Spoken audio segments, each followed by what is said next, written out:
하나님 말씀 보겠습니다. 하나님 말씀은 요한일서 1장 1절부터 5절까지입니다.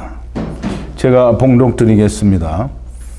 태초부터 있는 생명의 말씀에 관하여는 우리가 들은 바요, 눈으로 본 바요, 주목하고 우리 손으로 만진 바라. 이 생명이 나타내신 바 된지라. 이 영원한 생명을 우리가 보았고 증거하여 너희에게 전하노니 이는 아버지와 함께 계시다가 우리에게 나타내신 바 된 자니라. 우리가 보고 들은 바를 너희에게도 전함은 너희로 우리와 사귐이 있게 하려 함이니 우리의 사귐은 아버지와 그 아들 예수 그리스도와 함께 함이라. 우리가 이것을 쓰면 우리의 기쁨이 충만케 하려 함이로라. 우리가 저에게 듣고 너희에게 전하는 소식이 이것이니 하나님은 빛이시라. 그에게는 어두움이 조금도 없으시니라. 아멘. 우리 잠깐 기도하겠습니다. 거룩하시고 또 자비로우신 우리 아버지 하나님, 감사와 찬송과 영광을 돌립니다. 이제 창세기 1장에서부터 11장까지의 강해를 마치고 또 여러 번 복습도 하고 또 마지막으로 장별 요약도 마치고 이제 천지창조에 대한 개념을 우리가 조금은 이해를 하는 것 같이 느껴지고 또 그렇게 생각되므로 이제 태초에 천지창조를 하신 그 천지창조의 이해가 사도들의 전하시는 말씀과 얼만큼 우리가 잘 이해가 되는지 우리가 한번 생각해 보고자 합니다. 이제 하나님께서 사도 요한을 통하여 우리에게 주신 그 놀라운 진리의 말씀들이 천지창조라고 하는 하나님의 놀라운 창세로부터 감추인 그 천국의 비밀을 엮어서 구슬을 꿰어 우리가 그 말씀을 다시 한번 깊이 묵상하고자 합니다. 하나님 지혜를 주시고 명철을 주셔서 우리가 이 하나님의 말씀이 하나님의 참으로 전하시고 증거하시고자 하는 그 뜻에 합당한 하나님의 말씀이 우리에게 증거되어지고 전하여지게 하여 주셔서 우리가 다 아버지와 아들과 내가 듣는 이가 하나가 되는 역사가 일어나게 하여 주시옵소서. 예수님의 이름으로 기도하옵나이다. 아멘.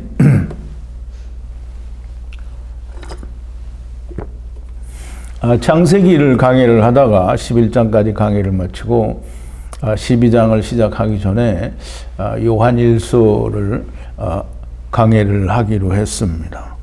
뜬금없이 왜 창세기를 하다가 요한일서로 넘어갔는가? 전에도 말씀을 드렸지만 요한복음을 했으면 좋겠는데 요한복음이 너무 길고 시간이 많이 걸릴 것 같아서 요한이 기록한 또 다른 서신인, 물론 복음서는 서신은 아닙니다만 이 다른 서신인 이 요한일서에 담겨져 있는 수없이 많은 그 천지창조와 연계된, 그래서 그것과 구슬을 꿰어 잘 이해할 수 있는 그 놀라운 비밀들을 우리가 천지창조가 얼마나 잘 이해가 되었는지를 좀 확인하고 싶은 그런 마음에서 한 달 반에 걸쳐서 요한일서를 우리가 천지창조와 잘 구슬을 꿰어서 우리가 묵상해 보도록 하겠습니다. 오늘은 그 첫 번째 시간으로 요한일서 1장 1절부터 5절까지 있는 말씀을 중심으로 태초부터 있는 생명의 말씀에 관하여는 하는 그런 대목을 중심으로 태초에부터 있는 생명의 말씀이라는 주제를 가지고 우리가 은혜를 받고자 합니다. 늘 항상 창세기를 하면서도 했던 이야기지만 하나님의 말씀은 참 쉬운 것이 아닙니다. 그냥 우리가 눈으로 보고 또 그냥 느껴지는 대로 이게 하나님의 말씀이다 이렇게 이야기를 하면 그러면 하나님의 말씀을 모두 버리는 게 됩니다.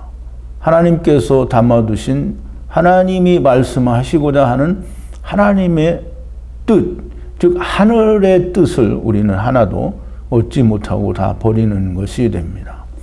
그리고 종국에 가서는 기독교라고 하는 것이 결국 다른 여타 종교와 조금도 다름이 없는 세상 종교가 됩니다. 궁창우예물, 하늘에 속한 말씀을 우리가 찾아내고 깨달아야 됩니다. 왜냐하면 하나님께서는 분명히 그것을 담아두셨기 때문입니다. 우리가 창세기 2장을 공부하면서 에덴 동산을 창설하시고 거기에 나무 하나를 두셨는데 생명나무와 선악을 알게 하는 나무를 두셨습니다. 그런데 그것은 나무가 두 개의 나무가 있는 것이 아니라 하나의 나무가 있습니다.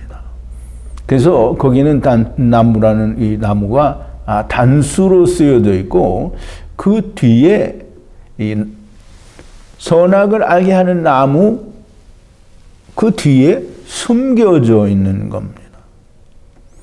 그래서 선악을 알게 하는 나무를 먹고 그것이 의인 줄 알면 죽고 또 죽게 되는 것이고 그 선악을 알게 하는 나무가 아닌 생명나무를 먹어야, 즉 완전케 하는 나무, 궁창 아래의 물, 선악을 알게 하는 나무, 곧 율법 아래에 숨어있는 감추어진 창세로부터 감추인 천국의 비밀, 그것을 알아야, 그것이 내 것이 되어야 곧 구원이 됩니다.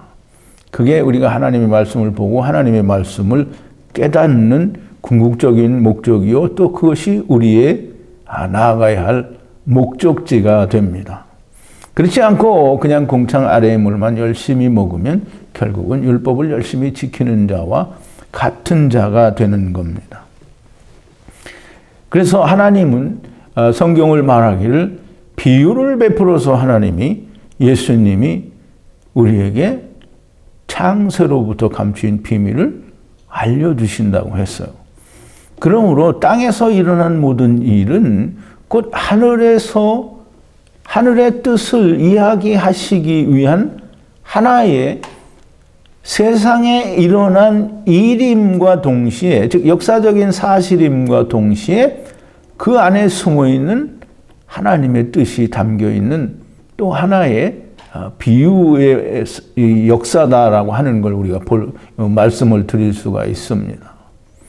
그래서 이 세상 일을 통하여 하나님의 뜻을 말씀하시는 것이지 단순히 이 세상의 역사를 우리에게 보여주시고자 하는 게 아니라는 것을 꼭 염두에 두시고 그것을 꼭 기억해야만 하실 것입니다.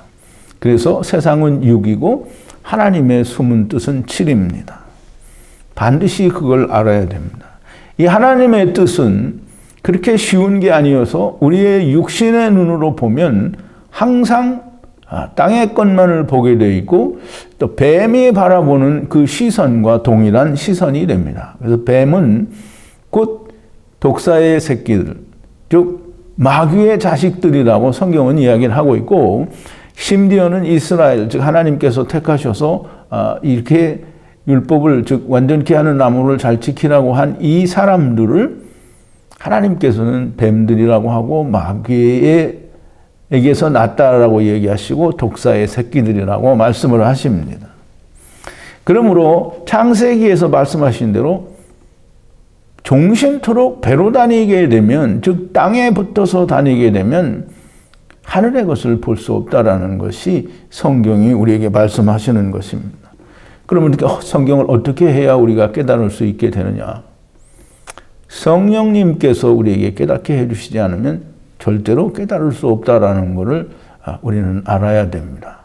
그러므로 하나님께서는 늘 얘기하실 때 너희에게 떡을 달라고 하면 사람이라도 이 떡을 달라고 하면 뭐 돌을 주겠느냐, 뭐 생선을 달라고 하면 뱀을 주겠느냐, 이런 말씀을 하시면서 하나님께 구하면 너희에게 좋은 것, 곧 성령을 주시지 않겠느냐라고 말씀하십니다.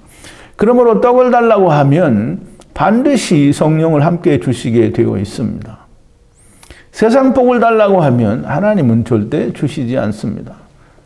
누가 주느냐? 마귀가 주는 겁니다. 이 세상의 임금이 주는 거예요. 좀 이제까지 강의를 많이 들으셨으니까 물론 처음 이 강해를 들으시는 분들은 잘 이해가 안 될 수 있습니다. 그러면 반드시 천지창조를 듣고 그렇게 다시 들으셔야만 됩니다.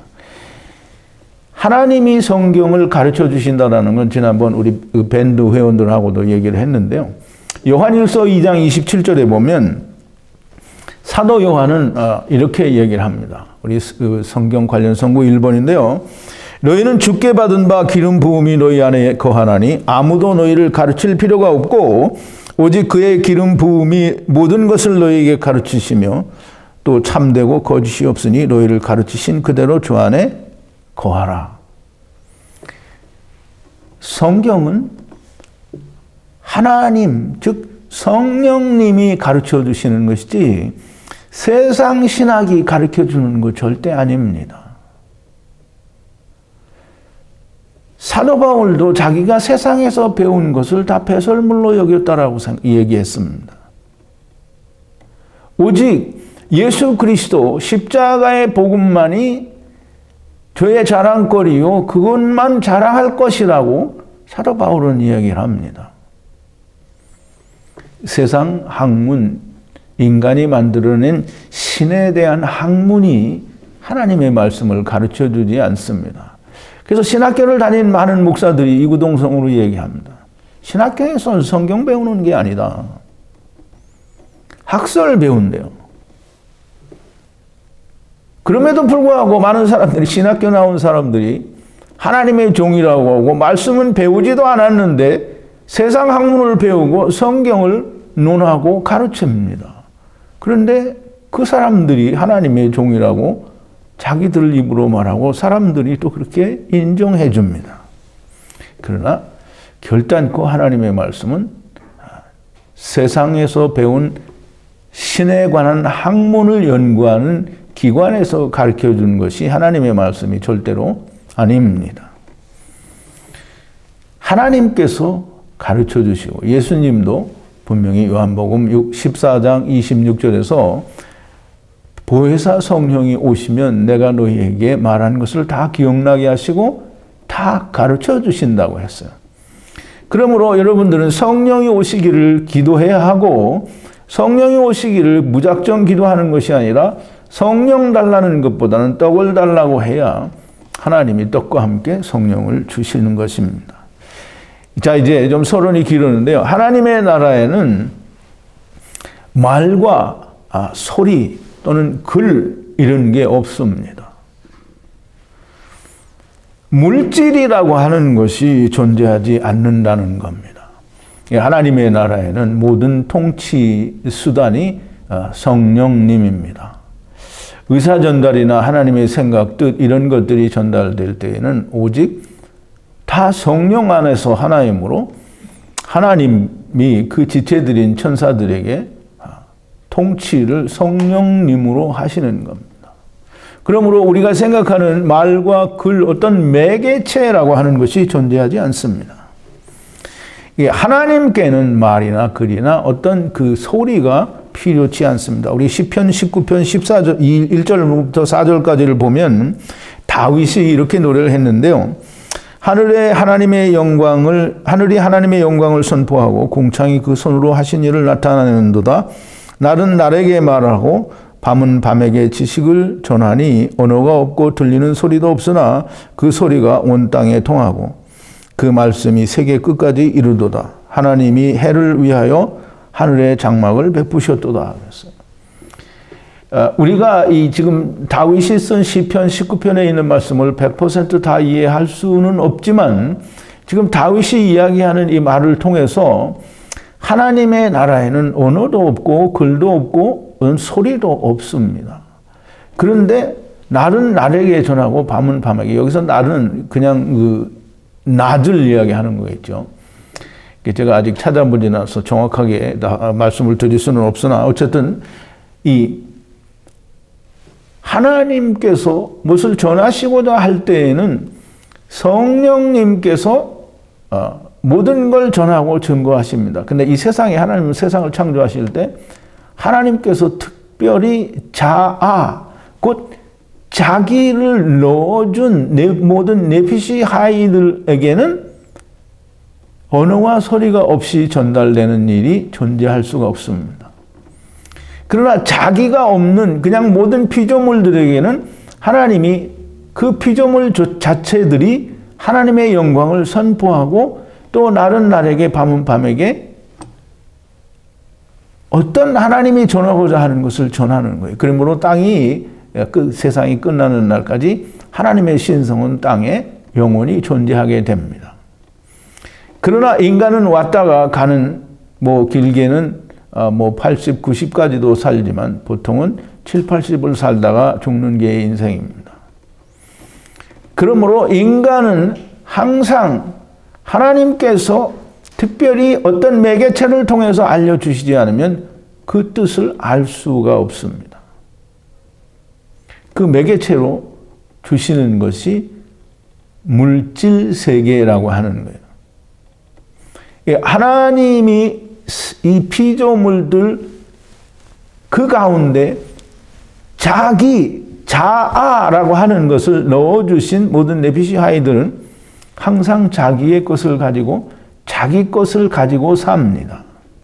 그러므로 특별히 하나님이 하나님의 것을 알려주시지 않으면 알 수가 없어요. 그 알려주신 최초의 것이 물입니다. 성령은 보이시지 않는 것이므로 성령은 물질이 아닙니다. 그러나 물은 물질이요. 조금 이따 말씀을 드리겠지만 이 물은 곧 말씀입니다. 그래서 요한복음 1장 1절에 사도 요한이 태초에 말씀이 계시니라 그런데 이 태초는 베레시트를 말합니다. 창세기의 태초와 같은 태초입니다. 말씀이 계시니라 하는 이 말은 물이 계시니라 이 말이에요. 근데 창세기에서는 이 물에는 빛이 없는 흑암이에요. 그런데 거기는 생명이 없는 하나님의 말씀이나 곧 하나님께서 빛이 있으라 하심에 빛이 있었다라고 해서 빛이 존재하게 됩니다. 그러므로 그 물질 세계에 나타난 물에는 하나님이 생명을 주셔서 생명이 있는 즉 말씀, 그리스도가 있는 말씀, 생명이 있는 말씀이 됩니다. 자, 이제 하나님께서 성령으로 물질 세상에 있는 모든 그 피조물들과 그냥 일률적으로 하나님 나라와 같이 통치를 한다고 하면 그러면 세상을 창조한 목적은 없어지게 됩니다. 즉 빛이 있으라 하실 때 하나님의 빛을 그대로 비춰주시면 세상은 물질 세상은 없는 거가 됩니다. 하나님의 빛은 모든 것을 삼키고 흡수하게 되어 있습니다. 제가 이제 우리가 성령의 불을 이야기하고 소멸에 대해서 이야기할 때 다 말씀을 드렸는데요. 물론 강해를 처음 들으신 분들은 그런 소리를 처음 들으신다고 하시겠지만 계속 공부를 하시면 이해를 하시게 됩니다. 모든 네피시 하이들과 하나님과는 단절되었기 때문에 그 단절된 그 관계를 소통할 수 있는 그 매개체가 물리적인 것으로 나타나게 되어 있습니다. 항상 그래요. 그러므로 세상의 역사를 통해서 하나님의 말씀이 나타나고 보여지면 그 하나님의 뜻이 보여진 세상의 역사가 하나님이 일을 하신 거예요. 그러므로 하나님이 거기에 나타나신 게 됩니다. 하나님께서 말씀으로 세상이라고 말씀하실 때에는 물리적인 현상 세계 또는 물질 세계를 세상이라고 하는 겁니다. 제일 처음 이 피조물들과 연결하고 소통할 수 있는 매개체가 물로 나타납니다. 이제 아까도 말씀을 드렸죠. 물입니다. 그래서 이 물이라고 하는 물질적인 것이 곧 하나님과의 소통, 피조물들과의 소통 하는 한 매개체입니다. 그래서 그 물로 말미암아 모든 걸 창조하셨다라고 하고요. 자, 이제 태초에 말씀이 계시니라. 즉 하나님 안에 있던 하나님의 생각 또는 하나님의 뜻은 어디에 있겠어요? 세상이 만들어지기 전에 하나님의 생각, 하나님의 뜻은 어디에 있겠어요? 하나님 안에 있죠. 그럼 그 하나님 안에 있던 생각과 뜻이 물질로 나타난 것이 곧 말씀이요 물입니다. 우선 창세기에서는 물로 나타났다고 하고 그것을 또 말씀으로 또 표현을 하시는 겁니다. 그래서 태초에 말씀이 계시니라고 한 사도 요한의 요한복음 1장 1절의 말씀은 이 창세기에 이야기하는 태초에 하늘과 땅을 발화하셨다라는 그 땅이 물이란 말이에요. 그래서 땅이 혼돈하고 공허하며 흑암이 깊음 위에 있다는 거예요. 그럼 그 땅이 깊음인데 깊음은 태움이라고 깊은 물이라고 얘기를 했습니다.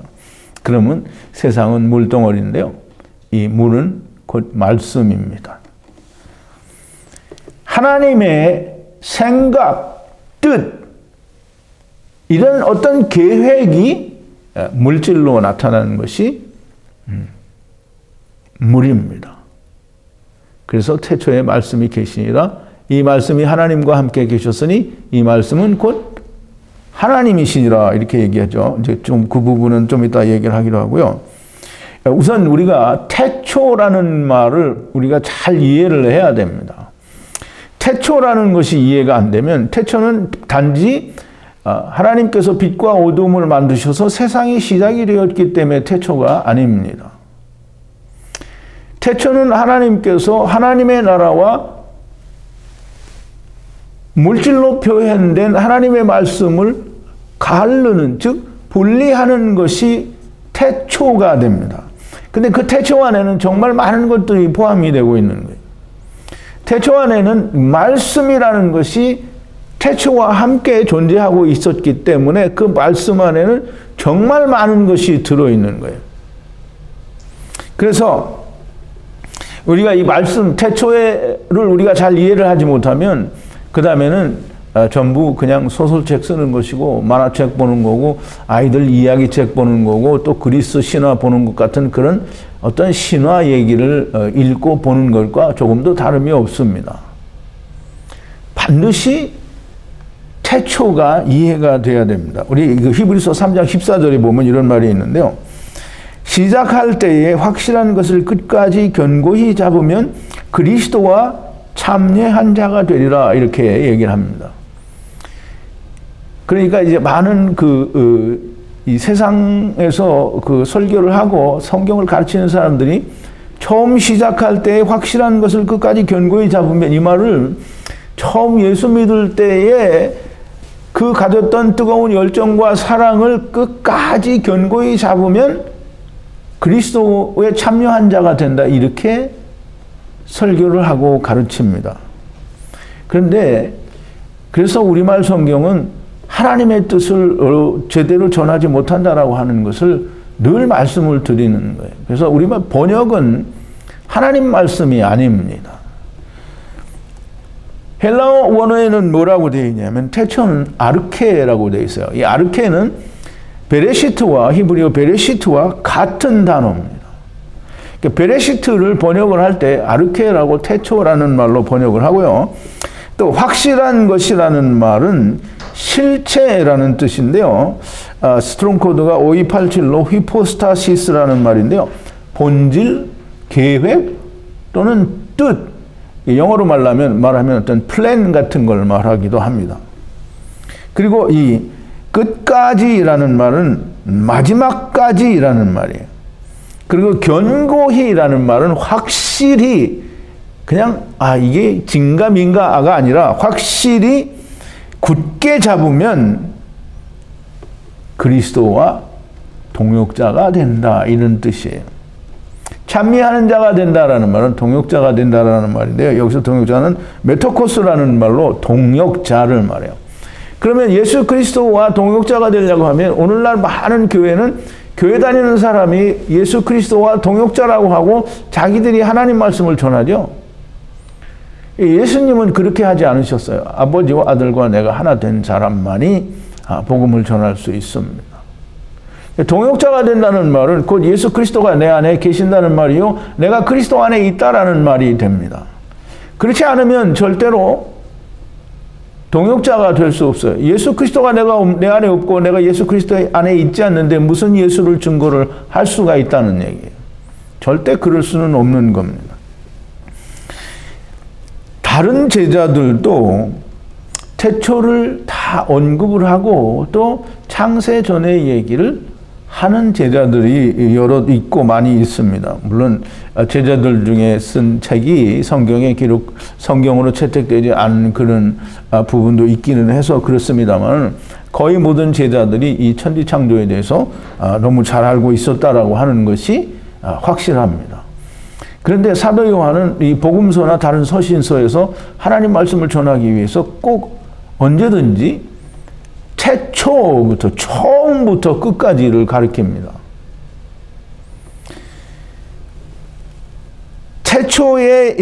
태초부터 있는, 어쨌든 아까 제가 처음에도 말씀을 드렸지만 창세기 1장에서 11장까지 우리가 다 공부를 정말 여러분들이 얼만큼 이해를 했는지 모르지만 우리 밴드에 있는 분들은 참 잘 많이 이해를 했다고 생각이 되고요. 그러므로 천지창조가 지금 이 천지창조부터 항상 이야기를 원하는 사도 요한의 그 서신서 중에 하나인 요한 1서를 통해서 우리가 천지창조가 얼마나 이 하나님의 말씀을 이해하고 깨닫는데 크게 역할을 하는지 또는 도움이 되는지를 우리가 좀 살펴보고 있는 중입니다. 그래서 태초와 구원과 영생에 관한 공부를 우리가 이제 다른 제자들이 쓴 서신서를 가지고 우리가 확인을 해보는 겁니다. 자, 이제 태초부터 있는 생명의 말씀에 관하여라고 하는데요. 태초는 아까도 말씀을 드린 대로 아르케, 즉 베레시트와 같은 말입니다. 생명의 말씀. 이제 우리는 보통 생명의 말씀이라고 하면 그냥 우리말이 주는 느낌을 그대로 생명의 말씀이라고 하는데, 그 말씀을 우리가 들어서 내 것이 되면 생명이 되는 말씀이 생명의 말씀입니다. 그냥 교회 다니면 구원받는다라고 얘기하는 게 절대 생명의 말씀이 아니에요.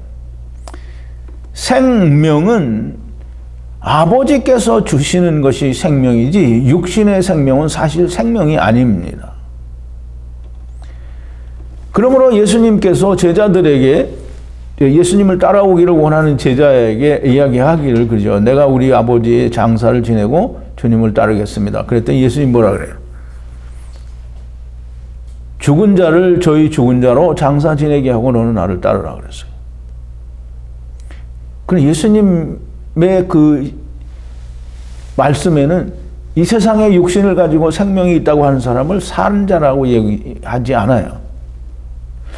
그러므로 생명의 말씀이라고 할 때는 하나님의 말씀으로 생명을 얻는다라는 그런 의미가 있으므로 말씀에 의해서 얻는 생명은 육신의 생명이 아닙니다. 아버지께서 주시는 생명, 즉 아버지께로부터 오는 생명을 말하는 거예요. 그러므로 이 생명의 말씀이라고 하는 것은 곧 그 안에 아버지가 계신다라는 의미를 가지고 있습니다. 그래서 이 생명의 말씀은 곧 로고스라고 하는데요. 우리 그 성회 이름이 로고스죠. 우리 교회 이름도 로고스인데요. 즉, 이 생명의 말씀, 로고스에 관하여는, 이제 아까도 말씀을 드렸는데, 요한복음 1장에 태초의 말씀이 계시니라 하는 이 말씀이 태초에 있다라는 말이 태초부터 있는 생명의 말씀이라는 같은 의미의 얘기입니다. 즉, 태초에 말씀이 계셔서 그 말씀을 궁창 아래의 물과 궁창 위의 물로 나누시고, 그 다음에 궁창 아래의 물로 모든 세상을 창조하신 것이에요.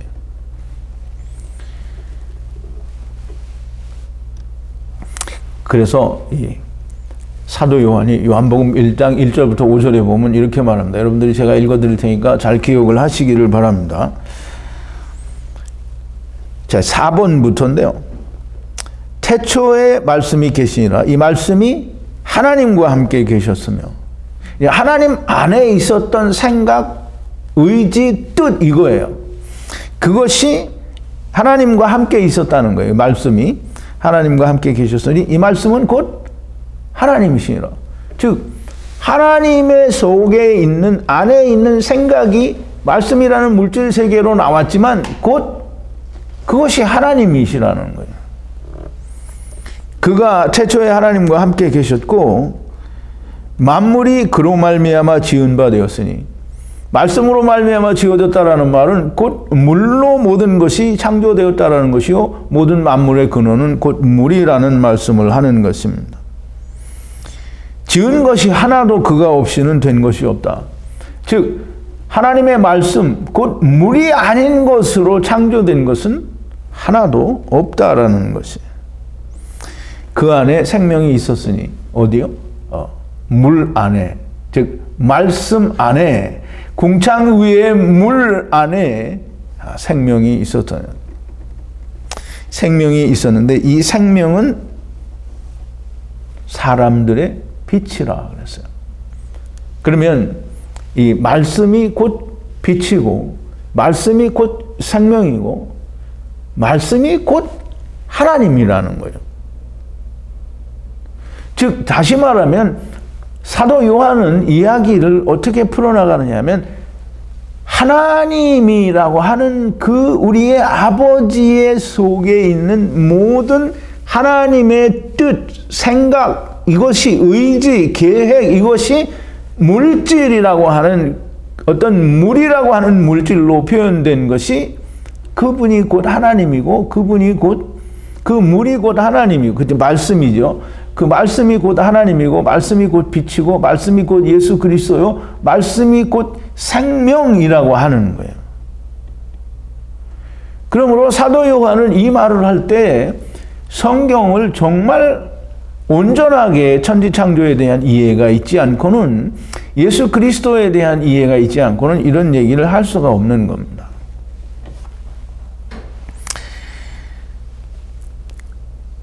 그 안에 생명이 있었으니 이 생명은 사람들의 빛이다. 빛이 어두움에 빛이되 어두움이 깨닫지 못하더라.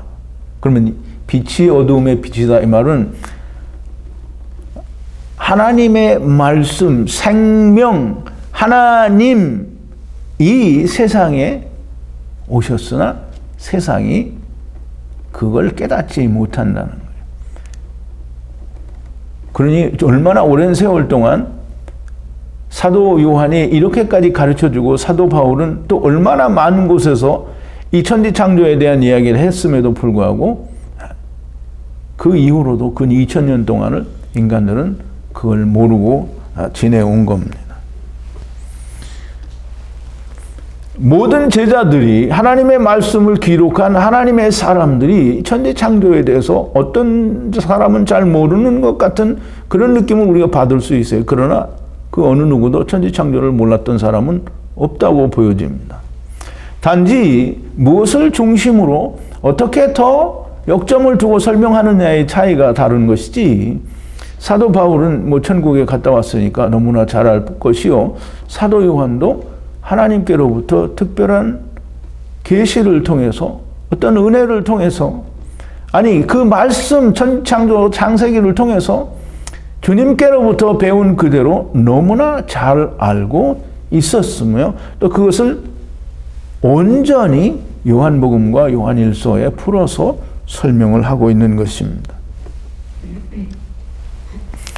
즉 사람들의 빛, 생명이 곧 빛이요, 우리는 이 요한복음 1장 1절부터 5절 사이에 있는 이 말씀과 하나님과 빛과 생각과 어떤 이 생명의 연결관계를 좀 100% 이해를 해야만 됩니다.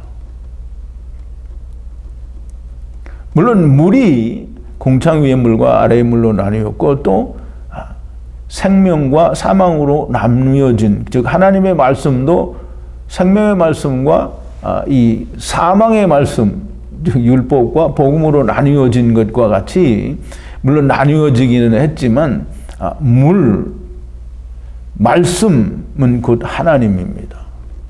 또 빛도 하나님이요, 또 말씀은 생명이고 곧 예수 그리스도는 떡이라고 표현이 되므로 참 하나님이 말씀입니다. 즉 생명이 있는 말씀. 빛이 어두움에 비치되 이 빛은 하나님이 어두움, 즉 세상, 땅에 코스모스에 비치되 사람들이 모른다라고 하는 겁니다. 이 하나님이 빛이라고 하는 것은 오늘 요한일서 1장 5절에 보면 하나님은 빛이시라. 그에게는 어둠이 조금도 없다라고 하셨어요. 그러므로 이 태초부터 있는 물질로 나타난 물 말씀도 곧 하나님이요 빛이십니다. 그래서 창세기 1장에서는 그 물에 하나님이 빛을 주심으로 생명이 있는 물이 되어서 세상에 나타나게 되는 겁니다.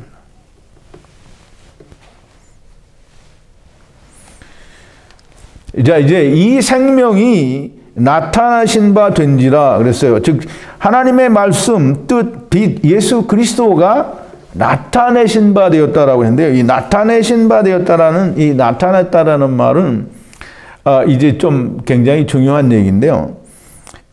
헬라어로는 그 스트롱 코드가 5319로 파네로라는 말인데요. 히브리어로는 이 창세기 9장 21절에 보면 노아가 포도주를 먹고 벌거벗었다라고 하는, 즉 뭔가를 벗어서 감추어진 게 나타났다는 거예요. 그걸 이제 우리말로는 벌거벗었다라고 표현을 했는데 그 벌거벗은 것은 뭐 창세기 2장 3장에 얘기하는 벌거벗었다라는 그런 의미와 뭐 크게 다르지는 않지만 하나님께서 이 구약에서 이 말씀을 사용할 때 또 다른 방법으로 어떻게 사용을 하셨느냐면 창세기 35장 7절인데요.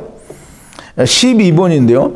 야곱이 자기의 형의 눈을 피해서 자기 외삼촌 집으로 도망을 갈 때 이 베델에서 돌베개를 삼아서 잠을 잘 때, 돌베개를 베개 삼고 잠을 잘 때 하나님을 만나요. 하나님께서 야곱에게 약속을 하십니다. 그래서 잠이 깨가지고는 하나님이 거기에서 자기에게 나타나셨었다라고 하고 거기에 자기가 돌아올 때 돌아오게 되면 거기에 기둥을 삼고 성전을 짓겠다라고 이렇게 하나님께 약속을 하죠. 그런데 이 35장 7절에 이야기하시는 여기에 하나님이 나타나셨었다라는 그 나타났다라는 말이 그 똑같이 창세기 9장 21절에 사용된 벗었다라는 뜻이에요. 그게 나타났다라는 말인데요. 감추어져 있던, 좀 보이지 않던 것이 그것이 벗겨져서 밝히 나타났다는 거예요. 즉 하나님께서도 보이시지 않는 하나님인데 야곱에게 나타나 보여주셨다라는 그런 의미로 이 스트롱 코드가 1540인 이 가라라는 단어를 사용합니다. 그래서 이 창세기 35장 7절에 그가 거기서 단을 쌓고 그것을 엘베델이라고 불렀으니 이는 그 형의 낯을 피할 때에 하나님이 그에게 거기에서 나타나셨음이라 그랬어요. 그래서 하나님이 나타나신 것이 이 같이 이 헬라어에서 사용된 파네로라는 그 말과 같은 말입니다. 즉 다시 말해서 하나님께서는 보이시진 않는 하나님이시나 보이는 하나님으로 나타나신 그것이 꼭 파네로예요. 그게 나타났다라는 말이에요. 즉 하나님이 말씀으로 또는 물로 빛으로 또는 생명으로 이렇게 나타난 그것이 이 파네로 곧 가라 나타나셨다라는 거예요. 즉 하나님이 나타나셨다라는 말씀으로 하는 것입니다. 이 하나님이 나타나셨다라는 말을 이 사도 요한은 요한 그 1서 1장에서 어떻게 얘기를 하는 거냐면 이 말씀에 관하여 우리가 들은 바요, 눈으로 본 바요, 주목하고 우리의 손으로 만진 바라라고 이렇게 얘기를 합니다. 근데 이제 우리는 보통 그 전에 이 얘기를 들을 때, 이 사도 요한은 예수님과 같이 동고동락을 하였으므로 우리가 들은 바요, 본 바요, 주목하고 손으로 만진 바라 이렇게 얘기를 한다라고 생각을 했고 또 그렇게 대부분 가르칩니다. 그런데 우리가 들은 바요, 본 바요, 또 주목하고 우리의 손으로 만진 바라 하는 말은 그냥 단순히 우리가 동고동락을 했다라는 그런 말로 이해를 하게 되면 하나님의 말씀을 버리게 되는 겁니다. 마귀 자식이 되는 거예요. 만져보고 들어보고 듣고 보고 주목하고 만져봤다라는 말은 그 하나님의 하나님으로부터 듣고 그 하나님을 보았고 그 하나님이 참 하나님이 사람으로 오신지를 확실하게 증거하였고 그걸 자기의 피부로 몸으로 느껴서 만져보았다라는 걸 얘기를 하는 거예요. 그냥 단순히 예수님과 동고동락했다라는 의미가 아닙니다. 즉 다시 말해서 이 예수 그리스도는 장세부터 있었던 하나님이시고 빛이시고 생명이시고 말씀이시고 그분이 곧 육신을 입은 예수 그리스도라고 하는 것을 사도 요한은 설명을 하고 있는 거예요. 그런 걸 다 빼고 우리가 요한일서를 읽게 되면 그러면 모든 걸 버리고 사도 요한이 말하고자 하는 것을 제대로 이해를 하지 못하게 되는 겁니다. 즉 사도 요한이 곧 예수 그리스도와 하나가 된 이 사도 요한과 함께하는 모든 자들이 이 서신서를 받는 모든 사람들에게 하는 얘기입니다. 우리가 보고 들은 바를 너희에게 전하는 것은 즉 우리와 하나가 된 아버지와 아들과 내가 하나가 된 이 말씀을 너희에게 전하는 것은 이 말이에요. 즉 생명이 되고 말씀이 내 안에 이루어지고 그 하나님의 뜻이 성취되고 내가 빛이 되고 곧 하나님과 하나가 된 이 말씀을 우리가 너희에게 전하는 것은 너희로 우리와 사귐이 있게 하려 함이니 라고 얘기를 하시는데요. 너희와 우리가 사귐이 있게 한다라는 말은 우리의 사귐은 뭐냐면 아버지와 아들과 사도 요한 자기들이 하나가 된 사귐을 말하는 거예요. 그러니까 이 세상에서 이야기하는 것처럼 그냥 단순히 떡을 놓고 교제하거나 또는 모여서 서로 담소 나누고 친교를 나누는 이런 게 사귐이 아닙니다. 우리말로 번역은 하는 것은 너무 이해가 어려운 거라고 제가 말씀을 드렸어요.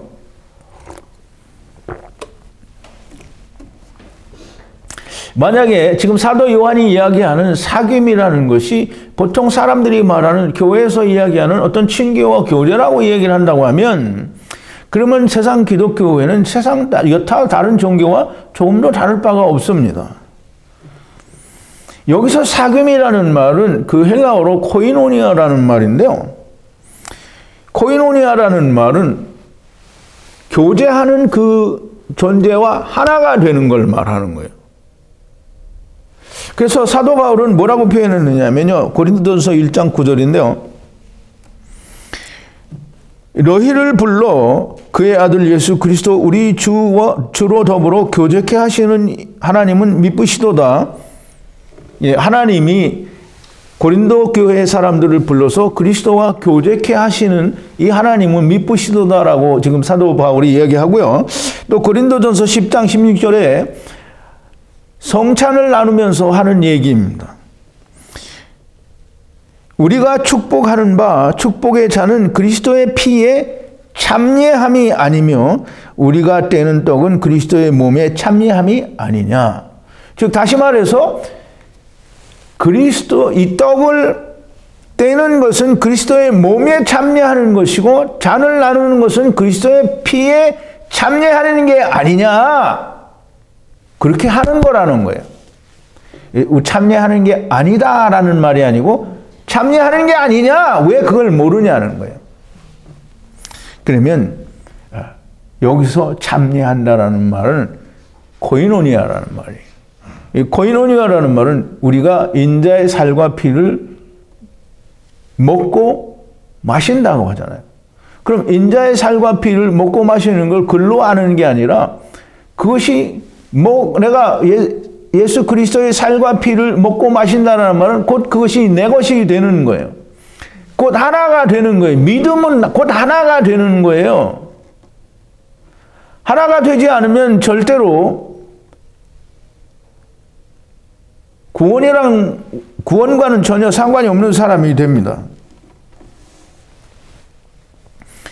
코이노니아, 즉 인자의 살과 피를 먹고 마시지 아니하면 너희에게 생명이 없다라고 분명히 요한복음 6장 53절에서 예수 그리스도께서 말씀을 하셨어요.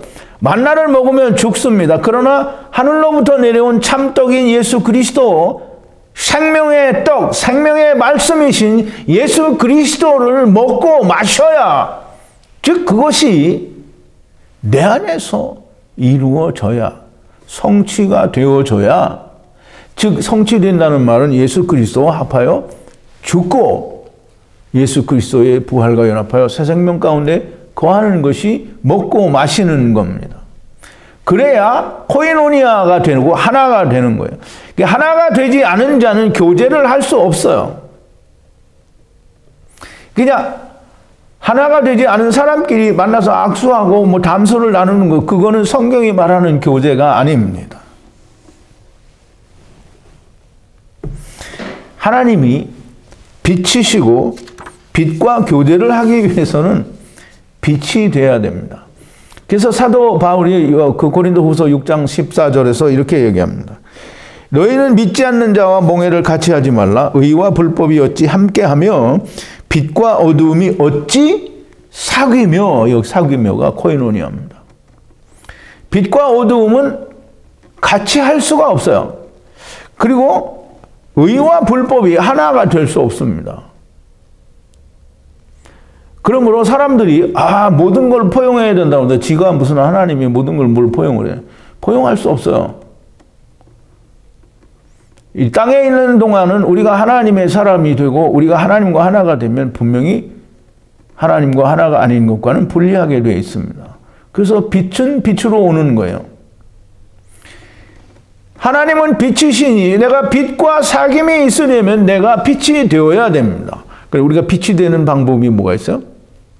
에베소서 5장 8절에 보면 너희가 전에 어두움이더니 이제는 너희가 주 안에서 빛이라 그랬어요.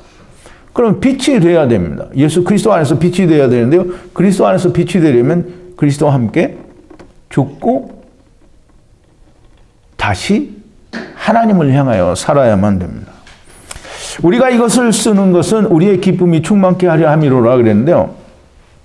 사도 요한은 이것을 내가 써서 너희들이 듣고 아버지와 아들과 하나가 되는 일이 너희에게 일어나면 우리가 기쁨이 커진다 이 말이 아니고, 우리가 이것을 써서 너희가 이 말씀으로 말미암아 아버지와 아들과 너희가 하나가 되면 너와 나의 기쁨이 충만케 된다는 거예요. 그게 우리가 이것을 쓴 것은 너와 나의 기쁨이 충만케 하려 함이라는 것입니다. 기쁨이 나만 충만하겠어요? 듣고 하나 된 사람들도 충만하게 되니까 그 기쁨이 배가 된다라는 말을 하는 겁니다. 우리가 저에게서 듣고 너희에게 전하는 소식이, 즉 우리가 듣고 전하는 소식이 뭐냐면 생명과 말씀과 뜻과 빛, 곧 하나님 또 예수 그리스도에게서 듣고 전하는 것은 뭐냐면 하나님은 곧 빛이시라는 거예요. 그에게는 어두움이 조금도 없으시니라. 그러므로 하나님과 교제가 코이노니아가 즉 하나가 되려고 하면 내가 빛이 안 되면 절대로 아버지와 교제가 즉 사귐이 있을 수가 없습니다. 즉 하나님은 빛이시니 빛이 되지 않으면 사귐이 있을 수 없다는 거예요. 그러므로 사도 요한이 요한복음에서 얘기하죠. 빛이 왔으되 저희들은 빛으로 오지 않는다는 거예요. 왜냐하면 어두움을 더 사랑한 까닭이라고 하죠. 그래서 우리가 어두움 가운데 거하면 절대 빛이 될 수 없습니다. 어두움 가운데 거하면서 하나님과 사귐, 곧 코이노니아 하나가 되었다라고 말할 수 없다라는 거예요. 그렇게 말하면 거짓이라는 거죠. 요한 지금 1서 1장 6절부터 그 후반부에 이제 그런 얘기가 나오는데요. 오늘은 잠깐 얘기를 하고 그때 더 자세한 얘기를 하도록 하겠습니다. 빛이 되어야만 됩니다. 빛이 될 수 있는 길은 예수 그리스도 안에서만 가능한데요. 이 빛이 되는 길은 우리가 이제 이미 창세기에서 무지개 언약을 통해서 배웠죠. 빛이 비칠 때 무언가가 나타나면 그러면 하나가 된 게 아니에요. 빛이 비쳤을 때 아무것도 보이지 않아야 됩니다. 즉 내가 존재하지 않아야 된다는 거예요. 그래야 빛입니다. 무지개 언약이라는 것은 창세기에서 공부를 했지만 빛이 비춰질 때 무엇인가 나타나는 그 모든 것들은 하나님이 성령과 말씀으로 다 삼켜버린다라는 게 무지개 언약이에요. 둘째 사망에서 다 구원하시겠다라는 게. 그래서 무지개 언약은 땅에 있는 땅을 다시는 저주하지 않고 사람을 다시는 홍수로 심판하지 않겠다는 거예요. 홍수로 심판하지 않겠다는 성령과 말씀으로 심판하시겠다는 거거든요. 그럼 성령과 말씀으로 심판하는 것은 곧 물과 성령으로 죽고 하나님께 대하여 사는 거예요. 그러니까 이 둘째 사망을 좀 알아야 되는데요. 사람들이 잘 모르면 이게 말 이상한 소리를 하게 되는데 우리가 하나님께 대하여 죽었잖아요. 하나님께 대하여 죽었으니까 세상에 대해서 사는 거예요. 그러면 하나님께 대하여 죽었으니까 그게 첫째 사망이에요. 그러면 이미 첫째 사망에 그 육신을 가지고 세상에 살고 있다고 하더라도 이 사람들은 사망 가운데 있는 거잖아요. 그러면 이 사망 가운데 있는 자들이 다시 또 죽어야 돼요. 그러면 이제 여기서 죽을 때는 어디에 대해서 죽냐면 세상에 대해서 죽는 거예요. 그럼 하나님께 대해서 죽을 때는 세상에서 살잖아요. 그 세상에서 대하여 죽으면 어떻게 살아요? 하나님께 대해 사는 거예요.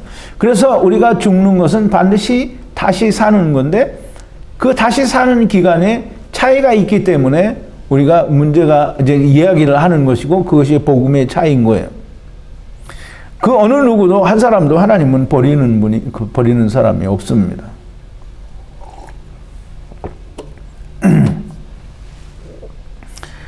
하나님의 말씀을 정말 많이 듣고 배우고 지식이 많아져야 빛이 되는 거 아닙니다. 내가 빛이 되려고 하면 정말 공부 많이 해서 많이 알으면 그리고 정말 지식이 풍부해지고 지금 성경에 박식한 자가 되면 빛이 되느냐? 절대 그게 빛이 안 됩니다. 빛이 되려면 빛이 내 안에 들어와서 내가 빛이 돼야 됩니다. 내가 아무리 많이 아는 것은 여전히 빛 밖에 있는 거예요. 빛이 내 안에 들어오고 내가 빛 안에 있어야, 즉 예수님 말씀대로 내가 저희 안에, 아버지가 내 안에, 또 저들이 예수 그리스도 안에 이렇게 있으므로 우리가 하나가 돼야 우리가 주 안에서 빛이 되는 겁니다. 정말 많은 사람들이 아직까지도 말씀이 이루어진다라는 것은 사람들이 내가 듣고 내가 배우고 내가 알아서 내가 믿으면 그러면 말씀이 이루어진다라고 생각하는데 내가 믿는 것은 절대로 안 됩니다. 말씀이 이루어진다라는 것은 곧 야타브라는 건데요. 우리 창세기 4장을 공부할 때 야타브를 공부를 했죠. 하나님의 생각과 내 생각이 같아지는 거예요. 근데 사람들은 하나님의 생각이 하늘에 있다고 생각하고 자기의 생각을 자꾸 하늘로 끌어올리려고 그래요. 근데 그게 안 되죠. 어떻게 올라갈 수 있어? 땅에 있는 사람이. 안 돼요. 그럼 하나님의 생각과 내 생각이 같아지는 것을 우리가 어디서 볼 수 있냐면 탕자의 아버지의 생각과 탕자의 생각이 어떻게 됐어요? 집을 나갈 때는 달랐죠? 그런데 집을 돌아올 때는 탕자 아버지의 생각과 탕자의 생각이 어떻게 됐어요? 탕자 아버지는 무슨 생각을 했어요? 탕자가 빨리 돌아오기를 기다리고 있었죠? 탕자는 뭐예요? 내가 아버지 집으로 지금 돌아가고 있죠? 생각이 맞아떨어졌잖아요. 그러면 탕자 아버지의 생각이 하나님의 생각이에요. 예수님이 괜히 탕자의 비유를 얘기하신 게 아니라는 말이죠. 탕자의 아버지는 탕자가 돌아오기를 기다리죠. 그럼 하나님 우리 아버지도 우리가 돌아오기를 기다리시는 거예요. 그러니까 우리가 돌아가려고 하면 세상을 다 버려야 돌아가지, 세상과 다 끼고는 절대로 못 돌아갑니다. 그러니까 야타브는 노아나 아벨이 드린 예물이나 노아 스스로는 분명히 하나님이 당대의 의인이라고 했는데, 노아가 의로운 일을 해서 의로운 자가 아니라 하나님의 생각, 즉 바라시는 대로 돌아가기를 원했기 때문에 야타브가 된 것이고, 그래서 노아는 당대의 의인이 된 겁니다. 그러니까 우리가 잘 이해를 해야 돼. 성경을 그냥 부분 해석을 하면 자기 것만 생각을 하게 되는 거예요. 예수님이 누구를 구하러 왔다고 했어요? 예수님이 누구를 구하러 왔다고 했어요? 죄인을 구하러 왔다고 하셨잖아요. 그러면 우리가 다 죄인으로 나타나야 되잖아요. 의인으로 나타나면 맞는 게 아니에요. 죄인으로 나타났다라는 말은 내가 뭐 어떤 범죄 행위, 즉 어떤 율법을 하나 어긴 것으로 나타났다는 게 아니고 아버지를 떠난 자로 나타났다는 거예요. 그럼 아버지를 떠난 걸 알았으면 어떻게 돌아가고 싶겠죠? 그 돌아가려고 하는 것이 그냥 내가 나중에 돌아가겠다라는 게 아니고 지금 당장 나는 세상을 버리고 싶다라는 그런 믿음이, 그런 마음이 내 안에 절대적으로 이루어질 때 주님이 오시는 거예요. 그게 야타브입니다. 당자 아버지의 생각과 당자의 생각이 같아지는 것이요, 곧 하나님 우리 아버지의 생각과 우리들의 생각이 같아져야만 야타브가 된 것이요, 우리가 빛이, 하나님이, 말씀이, 생명이, 로고스가, 예수 그리스도가 우리 안에 오시게 되는 겁니다. 하나님의 생각과 우리 같아지기 위해서는 우리 아들 서울대 가게 해주세요. 뭐 이번에 예비고사, 뭐 요즘은 수능이라고 하죠.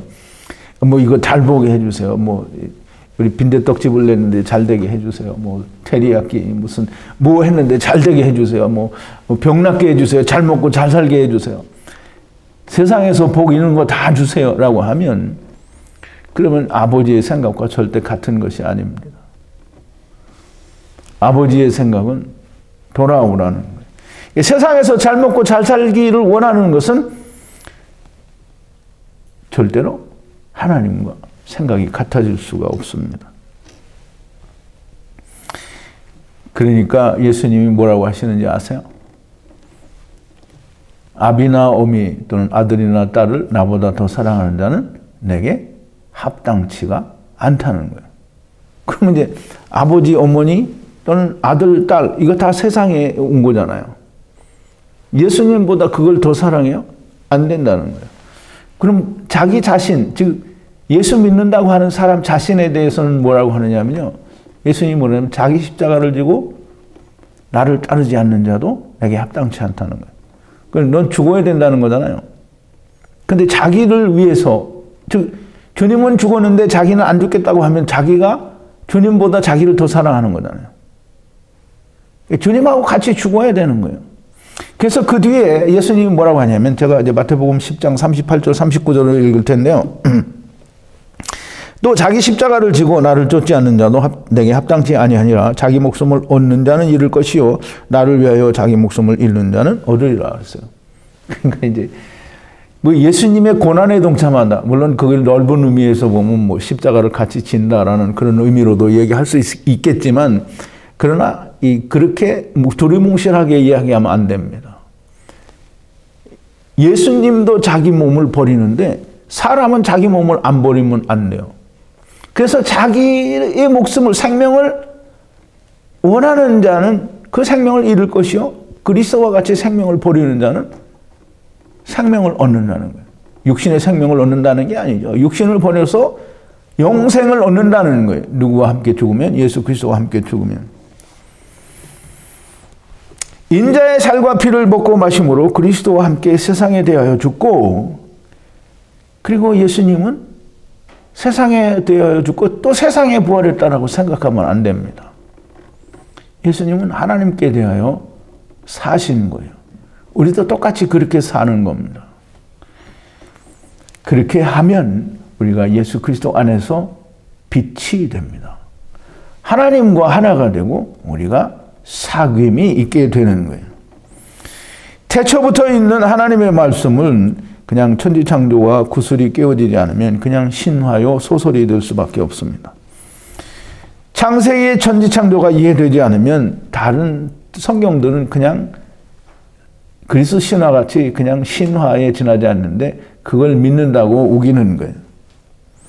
말씀은 빛이시고 생명이시고 하나님이시며 곧 우리의 아버지입니다. 이 아버지께서 아버지 안에 세상을 만드시고 그 세상에 탕자들을 보내신 겁니다.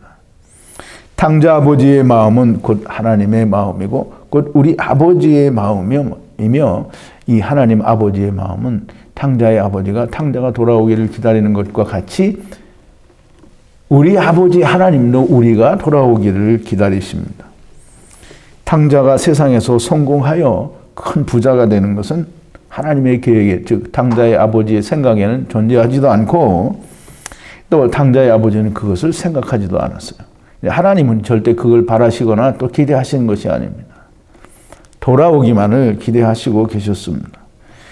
땅에서 잘 먹고 잘 살기를 원하는 세상 교회들은 그렇게 또 하는 것이 축복이라고 가르치는 그 가르치는 자들은 다 하나님의 말씀을 배운 자가 아니요 하나님과 같은 자들이며 다 마귀의 자식들이고 뱀의 눈을 가진 자들이요 여전히 흙을 먹는 자들일 수밖에 없습니다. 땅에서 잘 먹고 잘 살기를 원하는 것은 곧 선악을 알게 하는 나무를 먹는 것입니다. 오늘 요한일서를 1장 1절부터 5절까지 말씀을 통해서 우리 창세기의 그 태초에 있는 말씀에 관하여 우리가 공부를 했는데요. 정말 깊은 이해가 있게 되기를 바랍니다. 정말 큰 은혜가 되실 거예요. 물론 처음 들으시는 분들은 쉽지 않으리라고 생각이 됩니다. 그러나 우리 같이 이제까지 잘 들어왔던 분들은 충분하게 많이 이해가 됐으리라고 생각이 됩니다. 기도하시겠습니다. 거룩하신 여호와 아버지 하나님, 감사와 찬송과 영광을 돌립니다. 오늘 우리가 창세기 천지창조에 비추어서 사도 요한이 말씀하신 태초에 있는 말씀에 관하여 우리가 공부를 했습니다. 하나님, 저희들에게 말씀을 주셨으니 우리가 이 말씀을 깊이 새길 수 있는 성령과 또 하나님의 지혜를 충만하게 주셔서 이 말씀으로 우리가 하나가 되는 자들이 다 되어지게 하여 주시옵소서. 예수님의 이름으로 기도하옵나이다. 아멘.